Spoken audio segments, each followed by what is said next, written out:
ఈరోజు చర్చకు స్వాగతం. మన ముందు ఒక ఆ, చాలా ఆసక్తికరమైన జాబితా ఉంది. అవును. పోటీ పరీక్షలకు సిద్ధమయ్యే వాళ్లకు సి అక్షరంతో మొదలయ్యే కొన్ని ముఖ్యమైన పదాలు. కరెక్ట్. అయితే దీన్ని మామూలుగా ఒక పదాల జాబితాలా కాకుండా ఒక కథలా చూస్తే ఎలా ఉంటుందనిపించింది. ఓ, చాలా బాగుంది ఆ ఆలోచన. సరే, ఈ కథలో మొదటి అంకం ఒక కొత్త ఆలోచన పుట్టింది. ఇప్పుడు దానికి ఎలాంటి స్పందనొస్తుంది?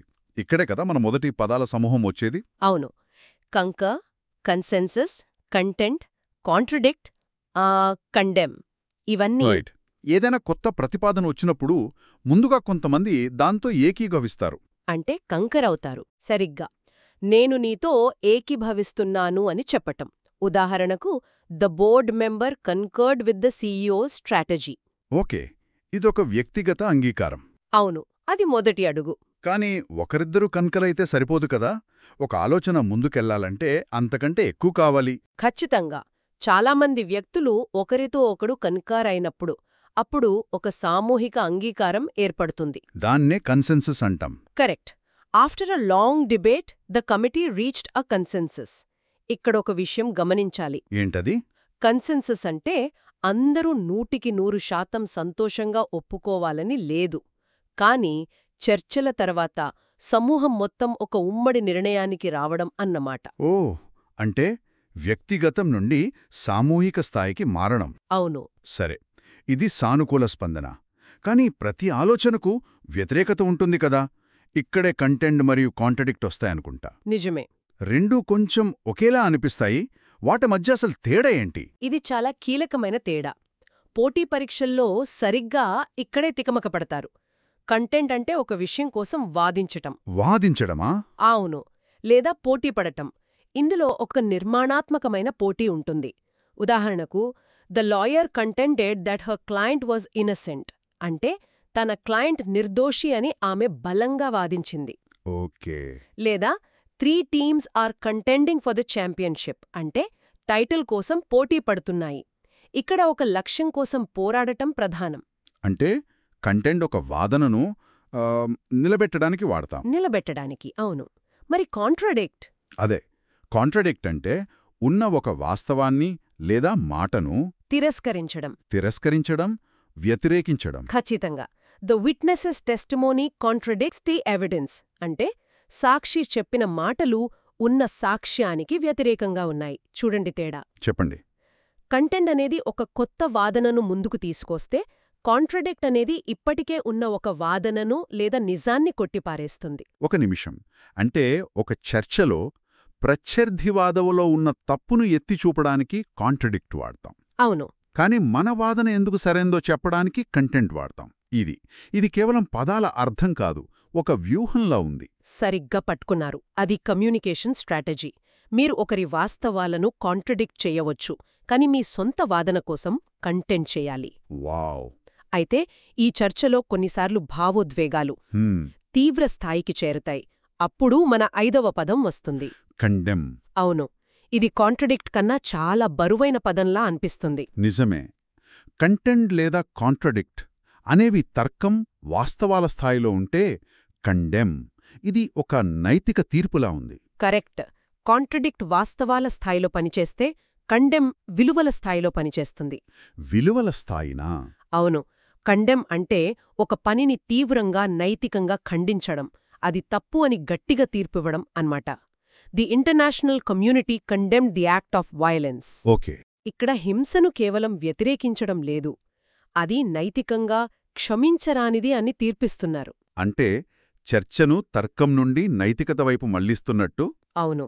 అది చాలా శక్తివంతమైన, కొన్నిసార్లు ప్రమాదకరమైన మార్పు కూడా. అంటే ఒక ఆలోచన పుట్టినప్పుడు అంగీకారం, కాంకర్, కాన్సెన్సస్ లేదా వ్యతిరేకత, కంటెంట్, కాంట్రడిక్ట్ రావచ్చు. కానీ అది చర్యగా మారినప్పుడు సమాజం దానిపై నైతిక తీర్పిస్తుంది. కండెమ్. వావ్, ఇది మొదటి అంకం. అవును. ఇప్పుడు రెండో అంకానికి వద్దాం. చర్య మరియు బాధ్యత. ఇక్కడే కాండోన్, కంప్లై, కంప్లిసిటీ, కాన్షియన్షియస్ లాంటి పదాలొస్తాయి. కరెక్ట్. కండెమ్కి పూర్తి వ్యతిరేకమైన కాండోన్తో మొదలుపెడదాం. తప్పకుండా. కండెమ్ అంటే నైతికంగా ఖండించడం అని చెప్పుకున్నాం కదా. అవును. కండోన్ అంటే ఒక తప్పుడు ప్రవర్తనను అంగీకరించడం లేదా క్షమించడం చూసి చూడనట్లు వదిలేయడమా? అంతే. ఉదాహరణకు a good leader should not condone corruption అంటే మంచి నాయకుడు అవినీతిని సహించకూడదు. అంటే కండెమ్ అనేది ఒక చర్య తీసుకోవడమైతే కోండోన్ అనేది చర్య తీసుకోకపోవడం. సరిగ్గా చెప్పారు. అది ఒక రకమైన ఏమంటారు నిష్క్రియాత్మక అంగీకారం. ఈ రెండింటి మధ్య ఉన్న తేడా రీడింగ్ కాంప్రహెన్షన్ ప్యాసేజుల్లో రచయిత ఉద్దేశాన్ని అర్థం చేసుకోవడానికి చాలా ముఖ్యమనిపిస్తుంది. అద్భుతంగా చెప్పారు. సరిగ్గా అదే పాయింట్.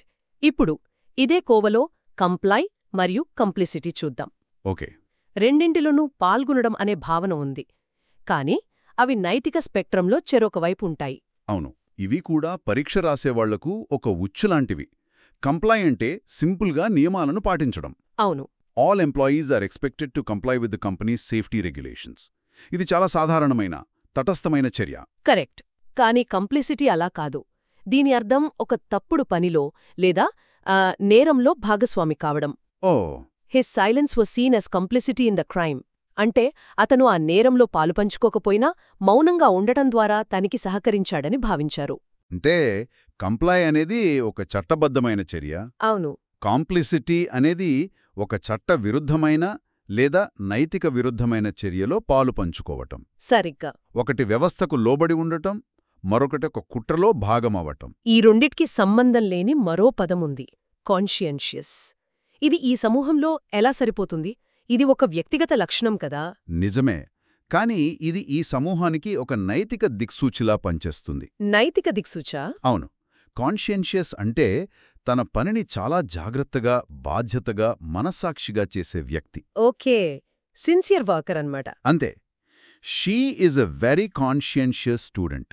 చూడండి, ఒక కాన్షియన్షియస్ వ్యక్తి నియమాలను కంప్లై చేస్తాడు, ఎందుకంటే అది అతని బాధ్యత. నిజమే. కానీ అదే వ్యక్తి ఎప్పటికీ ఒక తప్పులో కాంప్లిసిటీ కలిగి ఉండడు. అతని మనస్సాక్షి దానికి అంగీకరించదు. అతను తప్పుడు పనులను కండోన్ కూడా చేయడు. ఖచ్చితంగా. వావ్! ఈ 4 పదాలను ఇలా కలిపి చూడటం వల్ల వాటి మధ్య ఉన్న నైతిక సంబంధం చాలా స్పష్టంగా అర్థమవుతోంది. అవును. సరే, ఇప్పుడు మన కథ 3వ అంకానికి వచ్చింది. గ్రహింపు మరియు వ్యక్తీకరణ.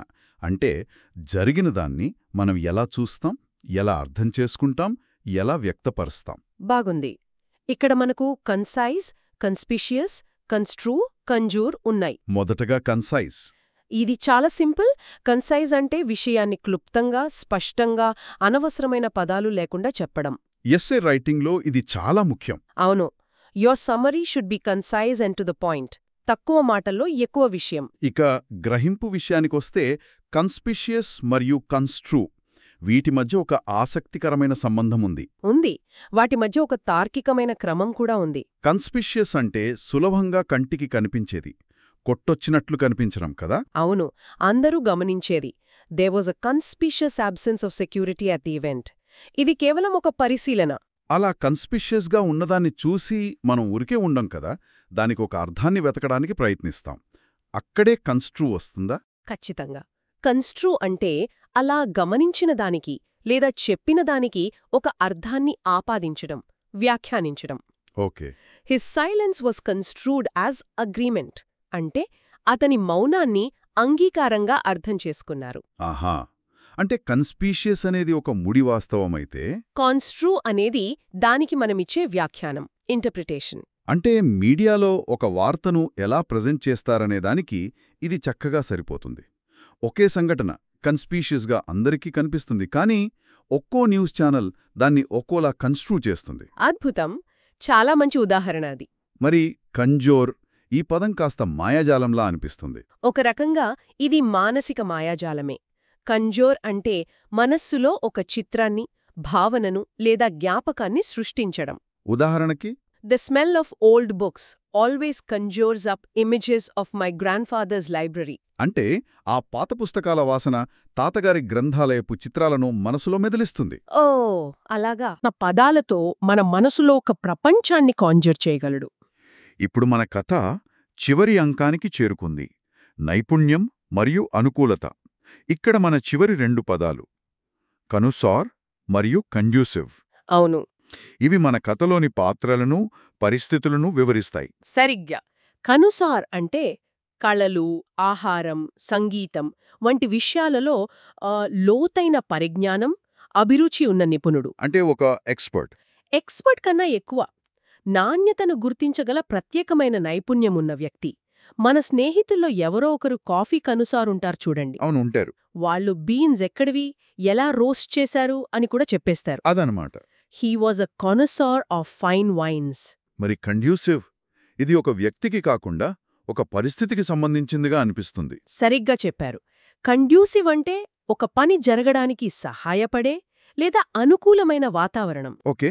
The library provides a conducive environment for studying. అంటే గ్రంథాలయంలో చదువుకోవడానికి అనుకూలమైన, ప్రశాంతమైన వాతావరణముంటుంది. ఆసక్తికరంగా ఈ రెండింటినీ కలిపి చూడొచ్చు. ఒక కానిసేయర్ తన నైపుణ్యాన్ని పూర్తిగా ఉపయోగించుకోవాలంటే అతనికి కండ్యూసివ్ వాతావరణం అవసరం. Excellent connection. ఒక సంగీత కానిసేయర్కి నిశ్శబ్దమైన గది, మంచి సౌండ్ సిస్టమ్ కండ్యూసివ్గా ఉంటాయి. ఖచ్చితంగా. ఒక నైపుణ్యం రాణించాలంటే దానికి తగ్గ పరిస్థితి కూడా ఉండాలి. వ్యక్తి, వాతావరణం రెండూ ముఖ్యమే. ఈరోజు మనం సి అక్షరంతో మొదలయ్యే 15 పదాలను ఒక కథలా విశ్లేషించాం. అవును.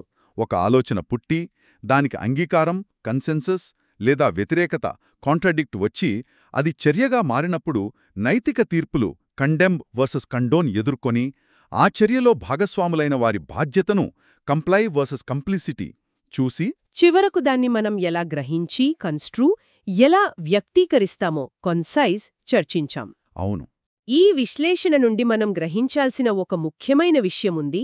పదాలు కేవలం అర్థాలు కావు, అవి మనం ప్రపంచాన్ని చూసే కటకాలు. నిజమే.